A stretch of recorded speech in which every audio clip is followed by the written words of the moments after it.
Subscribe to Film Companion for your film fix. Hit the bell icon so you never miss an update. अगर वो तुझसे प्यार करती है राज, तो वो पलट कर देखेगी. पलट, पलट, पलट. जा सिमरन जा, जी ले अपनी जिंदगी. बड़े बड़े देशों में ऐसी छोटी छोटी बातें होती रहती है सनोरिटा. ऐसा पहली बार हुआ है 17-18 सालों में. अनदेखा अनजाना कोई आने लगा ख्यालों में. You've guessed it right.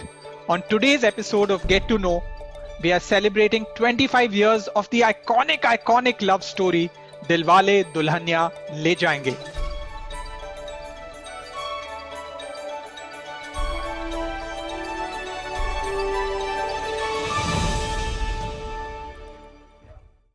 Released on October 20th, 1995 and set in London, DDLJ is the story of Raj, Shah Rukh Khan and Simran, Kajol, who meet on a Euro trip.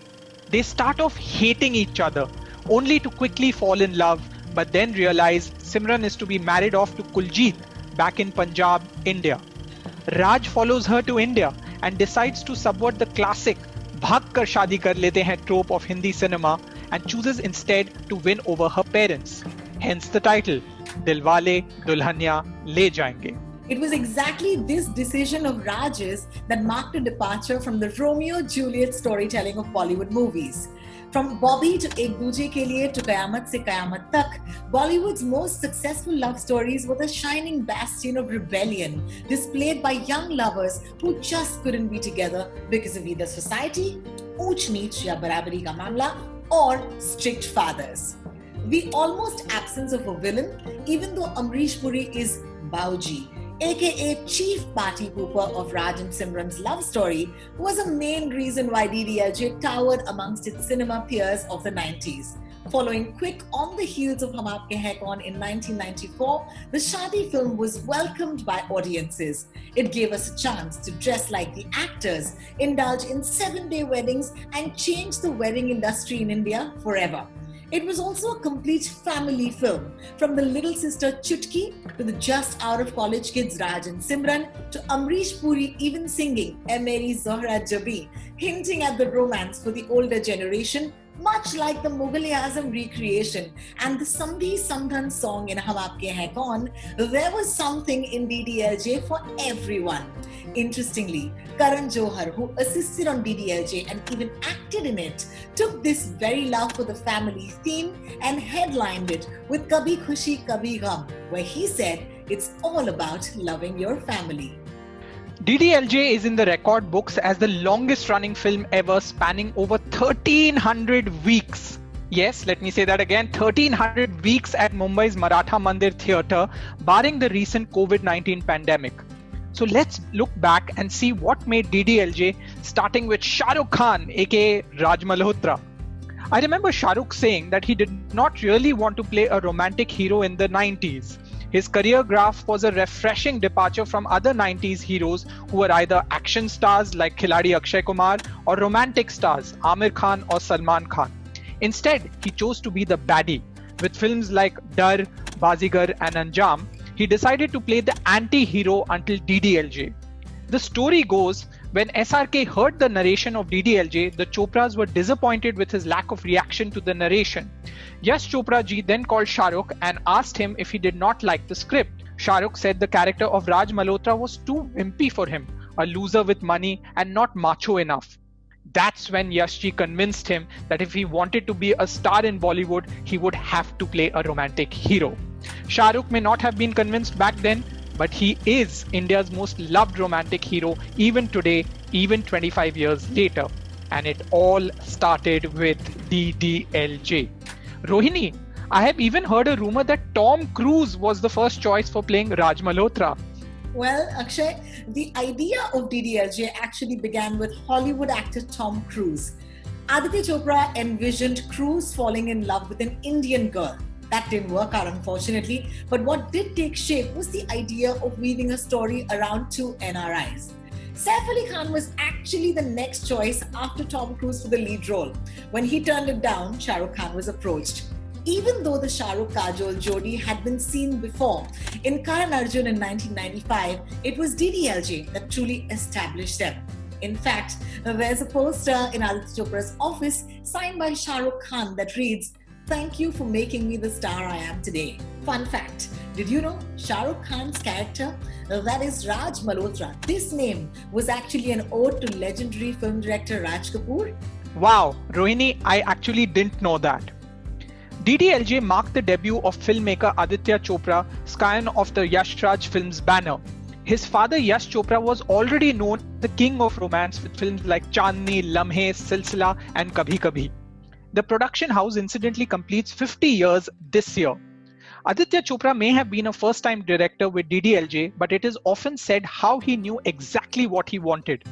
He may have admitted that he was influenced by Raj Kapoor's passion for romance, Manoj Kumar's patriotism, and filmmaker Nasir Hussain's Boy Girl setting out on a journey being an influence on DDLJ. But from the jacket Raj wears in DDLJ to the ending where the father allows the daughter to go off with the hero, to insisting that veteran lyric writer Anand Bakshi write him stanzas after stanzas just so that the lyrics would sound young, Aditya Chopra ensured DDLJ would be his vision and no one else's. And it worked. The NRI romance took the youth by storm. But the 90s was also the decade of liberalization. We didn't really know yet what being Indian was until DDLJ defined it.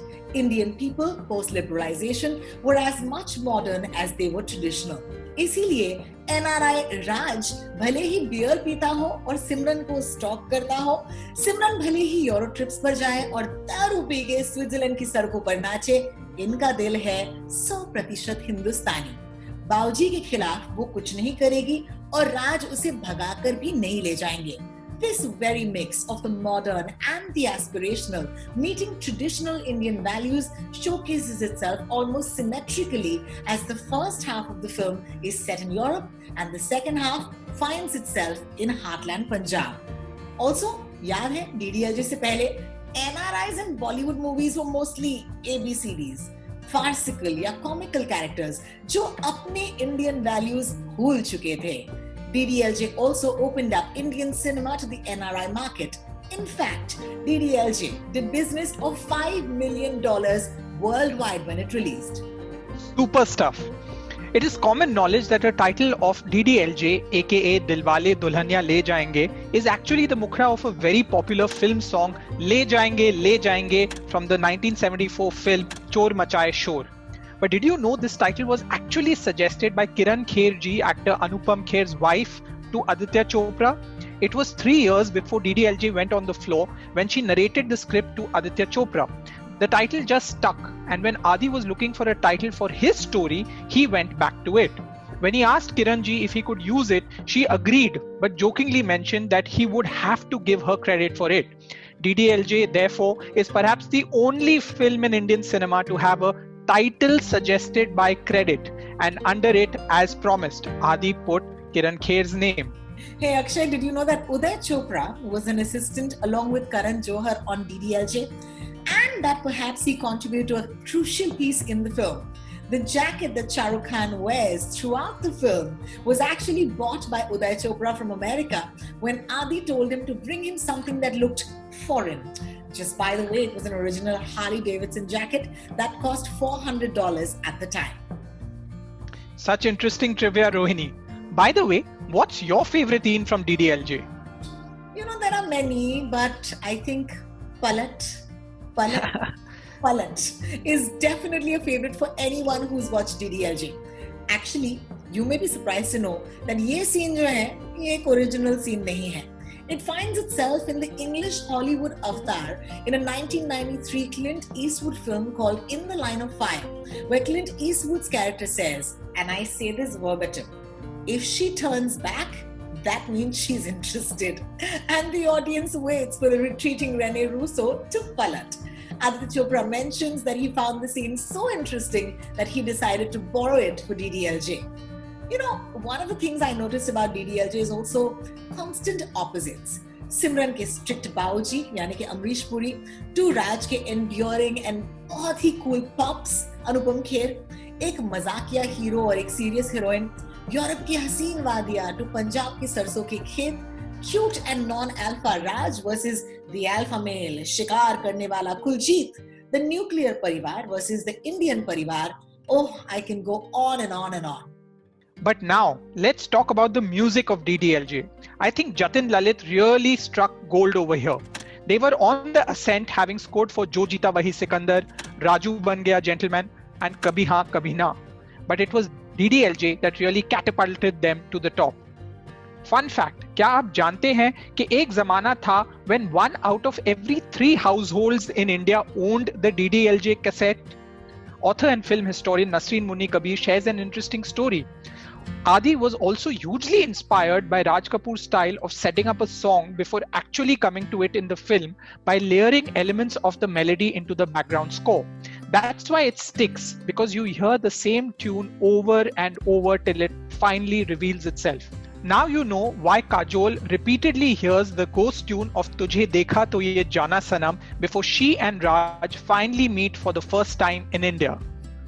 Alright, moving on to the rest of the soundtrack. Do you know that Mere Khwabon Mein Jo Aaye was the first song of the film to be recorded, and Aditya Chopra famously rejected 24 verses written by veteran lyric writer Anand Bakshi before approving the final one.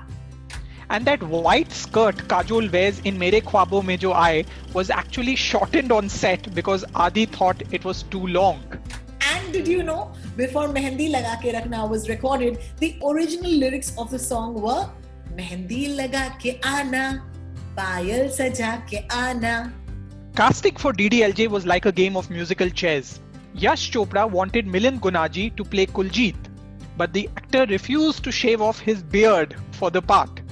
Arman Kohli was the second choice, but he wanted to play the lead and not the villain. So they finally signed Parmeet Sethi, who was really keen and showed up at the audition exactly like we see Kuljit in his introduction shot. Mala Sinha's daughter Pratibha was the first choice for Preeti's character, which was finally played by Mandira Bedi.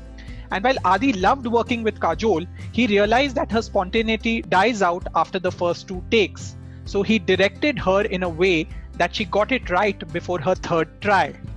So many stories, such little time.